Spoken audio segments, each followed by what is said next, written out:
Good. Hello and welcome to this episode of Motorsport Idag podcast. The voice you hear is David Dwayne Anderson.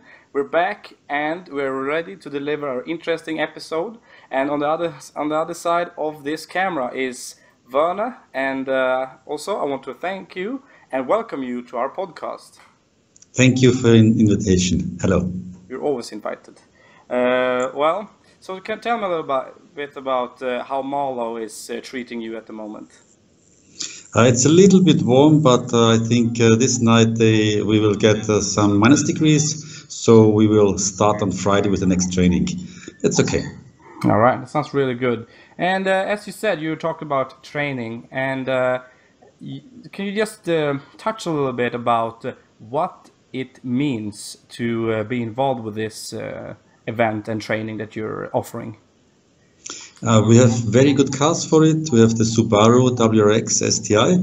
These are four-wheel driven cars with 300 horsepower and 3-lug diffs.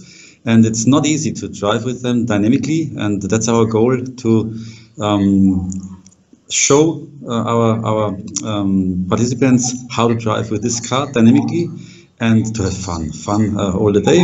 They come from very long distances. So we want to show it to them, and they have to learn how to drive with these cars. All right. Well, for sure you picked the right brand. Subaru is synonymous with great handling, so good pick there. So to be more specific now, can you tell me what does the people learn from being in this school or in this event? What do you learn specifically?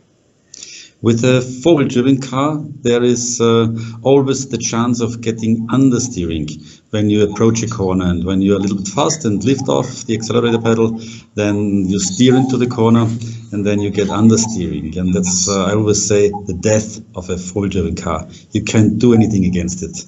And so we learn the people how to handle this, how to drive, how to steer with the back of the car. That's our goal.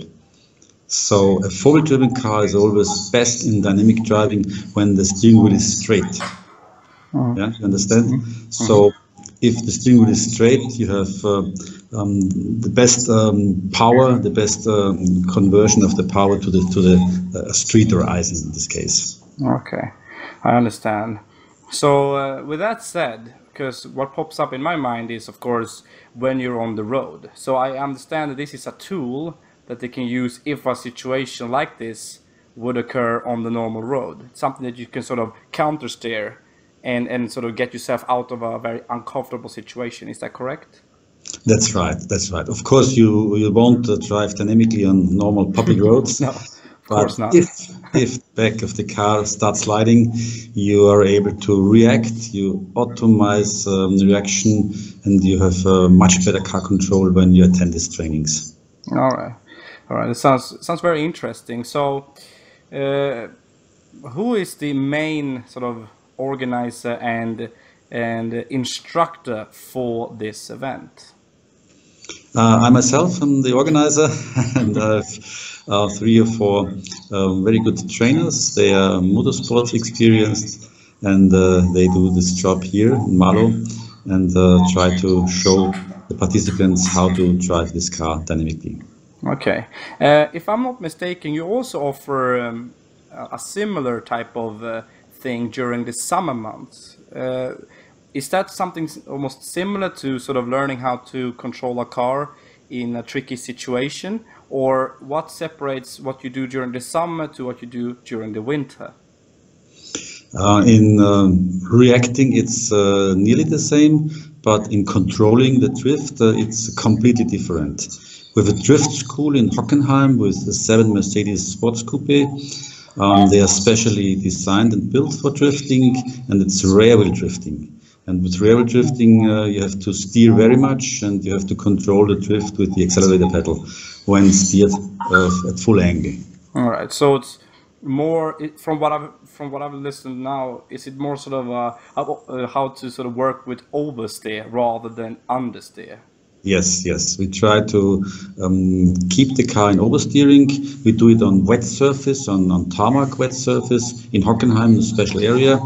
And here it is very important that you react very quickly, that you control the drift, more acceleration, more angle, for example, and to have a few points. You look where you look, there you go. Where you look, there you drift. All right, That's the goal. that's cool. Yeah, that's straightforward. It sounds, and something that is also very useful. And so when it comes to a four-wheel driven car and a four-wheel drive car, as you were sort of touched on earlier, it's more sort of the understeer effect that you will have. So basically is where you stay and so the front will not be able to grip fast enough, and it creates a situation where you lose grip and maybe find yourself in a tricky situation. From whereas overstays where the back wheels lose grip and you have to countersteer, usually by turning the same way as the drift to sort of flatten it out and then catch it and then get yourself out of that situation. That's right, that's right. And with a four-wheel driven car, we try to teach steering with the back of the car. We call it impulse technique. That means in front of the corner, we make a load transfer. We do two things at the same time. We lift off, and at the same time, we give with the steering a short, very direct and active impulse, and then we wait. Until the back of the car starts drifting. We use the time, it lasts a little bit, let's say 1 second, it depends on the speed, and we use that time to straighten the steering wheel, and then we take the dynamic of the back with the accelerator pedal, and then we can drift till Umea. That sounds really cool, and not only cool and fun, but also something that is very useful for your everyday life when it comes to driving, because quite frankly it can save your life if you know how to do it right, if I'm not mistaken. Of course, if you do this training for 1 or 2 days, you drift so often, you have to counter steer and you have to react that it automizes, and then in difficult situations on the road, on the racetrack, you don't have the time to think, now I have to counter steer to the left or to the right. No, you have to react automized very quickly, and that's the goal. Do it all the time. We train this weekend 135 kilometers per day on the lake, so you can imagine how often we reacted and how often we counted. Okay. Example.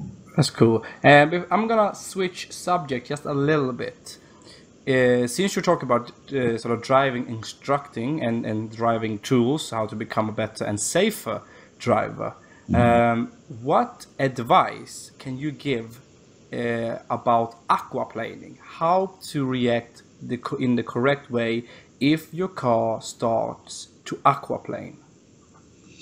The best thing is do nothing, not too much. In that situation, somebody reacts too quickly with the steering or with the brake or with the accelerator pedal.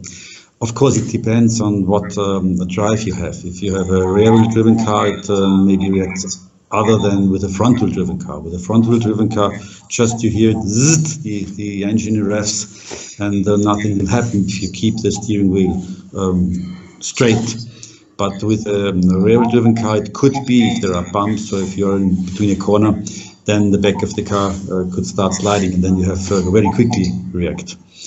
But don't overreact. That's the most common mistake to my experience. Exactly. I have also heard about that sort of the tendency is that you are approaching maybe sort of a lot of water, and you're not really you don't have time to prepare yourself for the situation coming, and when you're in the situation you overreact by putting too much steering lock on the steering wheel, which makes the situation, which was pretty sort of in control, very much out of control. Absolutely. But in advance, you can manage it if you use the right tires. Often it comes that you have the wrong tires to less the profile, and then especially with wide rear wheel tires, you will have this problem. Yeah, and also it's very important that you also when you have driven the car much, that you have a lot of check on your tires so they are not worn too much, because if they're worn too much they will not distract or move away enough water, which will make it more of an ice effect rather than it sort of takes care of the water and try to move it out of the side. It makes it unsteerable. Exactly, and that's why I wanted to ask that question, because not only is what you're doing on the lake extremely cool, but I think it's also very important to teach people safety on roads, not only by, you know, when it comes to sort of be within the speed limit, but also when it comes to different tools you can use to make your situation safer. Yeah. So that's really nice. So it's a huge honor having you on. You are really providing people with some great advice. So, short but important question: why Marlow of all places? Marlow is a very nice area. Everything in Marlow is very close. We have the hotel. We have 1.5 kilometers away the lake. The lake is very big. The ice is a good ice. It's how do you say, calm? Yeah, it's not very bumpy. We have the garage also very close. I think 500 meters. We have the filling station. So everything you need for such a training we have here in Marlow. And Marlow is not how do you say, overpaced. It's not too expensive. Yeah. We have the center of Arvidsjaur. We have Eierblock, where the car manufacturer are doing their business, and there it's very expensive. Everything is very expensive. Marlow is from this side not so expensive, and the people are very friendly, and they have the know-how, because in former times the tire manufacturer had here some testing grounds, proving grounds, so they know how to make a track, and they did it very well. Pretty cool. So can you see a future in Marlow when it comes to these type of events, where it sort of starts to grow a little bit, where more manufacturers come and do similar things as you are doing at the moment? Yes, why not? The hotel is newly renovated. The lake is very large. It's also only 1 hour 10 to Arvidsjaur, to the airport. So I could imagine, that more manufacturers and organizers come and have trainings and events here in Marlow. Okay. All right. This is going to be a little bit of a technical question. How do you sort of, with all the day of the driving you're doing, sort of what information do you put back to the car manufacturer or the tire manufacturer? Is there some data that they can use or in any way to advance their cars or advance their product? They could, but that's not the goal of our trainings. Our trainings is specially designed for the participants. They want to have fun. They want to drive a forward-driven car dynamically. We have contact to the manufacturer, because the cars are from Subaru Germany. We rent them there, and we give feedback how the car was, how the car works. We also give feedback to the tire manufacturer. We have the Swedish Lappi spikes on the cars, and they perform very good. And we are in contact with the manufacturer, so I think it makes sense on the side. All right, very interesting. So, can you tell me what DCMS stands for? DCMS is Dynamic Cars and Mobility Services. I've been at Daimler for 26 years, and I've been there responsible for customer-oriented testing and the car pool. And then I got self-employed and built an own company, and that's the name, Dynamic Cars and Mobility Services. So we have we deal with drifting, with dynamic cars, and we did some service to the company, what we now do not. Okay. Our main parts are the summer trainings in Hockenheim with the Mercedes Sport Coupés, then the winter drifting in Austria, in Lungau, and here in Sweden, and we do coaching on the racetrack. All right, cool. That's really nice to hear. It sounds like a very, very fun event. And since you talked about the sort of the people that are participating in this event, what are their responses after being on this event and during the weekends or weekdays? What do they tell you? Are the responses? The responses were very positive on our first training. Of course, there are some points we can improve. It's always when you start, but they were really impressed of the lake, of the cars, of the service, of the hotel, and our program around. We went in the evening on a hut and had a very good dinner, for example. So they were really impressed, and they told us they will come back. Yeah, that's good. That's nice. A good response. Yeah. Now you really know you have sort of caught people. That's good. Well done. And so for people that feel that are listening to this or have maybe saw your great ad on television, like I did, I didn't have any clue you did this until I saw it just a few days ago. So it was pretty cool. For other people that haven't watched it on television or maybe listening to this interview, where can they find information about this event? Actually, on our homepage is www.queristmehr. It's a German, German sentence. But maybe you can tell this, and then they can look up. And at this time, we are translating into English some trainings, like the Swedish training here in Malmö is in English, and some parts are German. But we have to improve. It's fine. I was like, luckily our languages are sort of related to each other, so you do understand some things. Since you're such a nice person, I will link the direct link on to your site via this interview, so people don't have to search all over the internet. Don't worry, I always take care of my guests. That's for sure. Well, Werner, it's time to talk about yourself. You are the celebrity in this, so let's talk about you, shall we? So, can you sort of give us the backstory? Where did you come up with this idea? Because it's a very great initiative. Yeah, as far as I can think, behind my career and my life, I always want to do some motorsports, and started drifting very early. Then I started motorsports in Austria, but it's like everywhere, motorsport is very expensive, and my first car was fully damaged after 3 races, three overhauls, three rollovers. Oh my God! No, nothing happened, but it was a nice series. It was a Renault 5 Cup. I don't know if you can remember. It's in the last millennium. You're not that old. Come on, man. I moved from Austria. I'm Austrian born. From Austria to Stuttgart, to Mercedes City, and then I had there my career, and I was responsible for the carpool and the drivers of the board.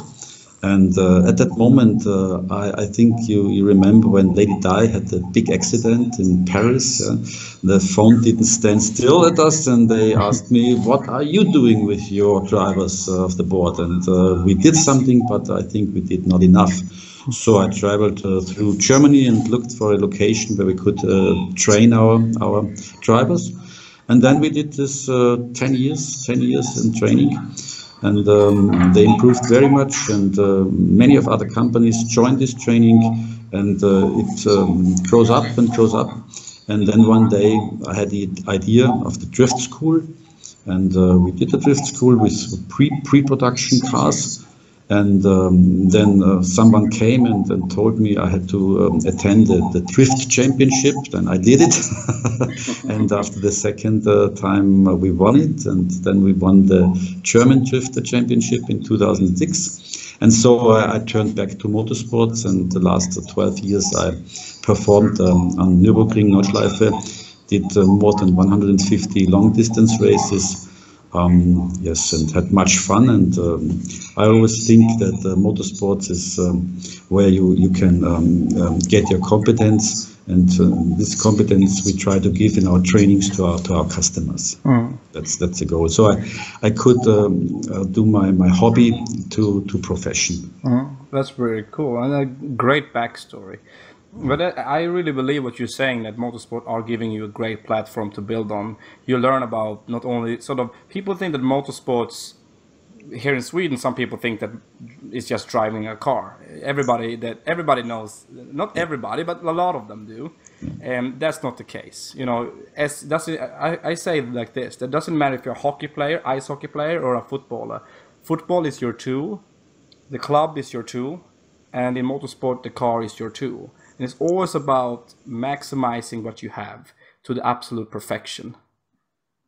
Okay, so with that said, what is the future of this event? You're just planning on growing? You're planning on doing more events per year? Or are you planning to sort of make it even bigger with different cars? Or what is the sort of future ahead for this? Yeah, it depends on different factors.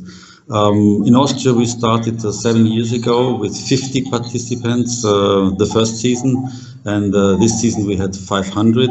So it grew, and some of my customers, many of my customers came after 6th or 7th attention and then said, don't you try it in Sweden? And as I'm a trainer for Mercedes-Benz driving events for 10 years in Sweden, so I knew that here we have much better possibilities and larger training possibilities. So we tried, we started, and if the people say it's okay, we will come next year again. And I think there have been also some participants for this season where it's only one, and they look, and if the training is good, they will come next year with the group. So I think the chance is really given that we will have next year more participants and start through. All right. Well, I really hope that you get the growth that you want, and it's such a nice initiative. You know, people combining fun with the love of cars, safe environment, and learn the tools to become a better driver. And I think that is something that is just positive in every single way. Of course, we also need the tools, the cars. Yeah, we could get them. We could rent them from Subaru Germany the last 3 years, but I don't know if they will continue. They had good experience, but there are sometimes other goals for the manufacturer. Yeah, I understand. It sounds really nice, and it's been an honor having you on our podcast. I'm just gonna talk with you a little bit after this interview. I want to thank you so much. I will link your email with this interview on all our social media and everywhere, even on YouTube. And I wish a great year. And for everybody that's listened to Motorsport Idag podcast, thanks for having patience for us not uploading as much as we usually do. This guy is awesome, and you have a nice afternoon. Thank you very much. Thank you, David.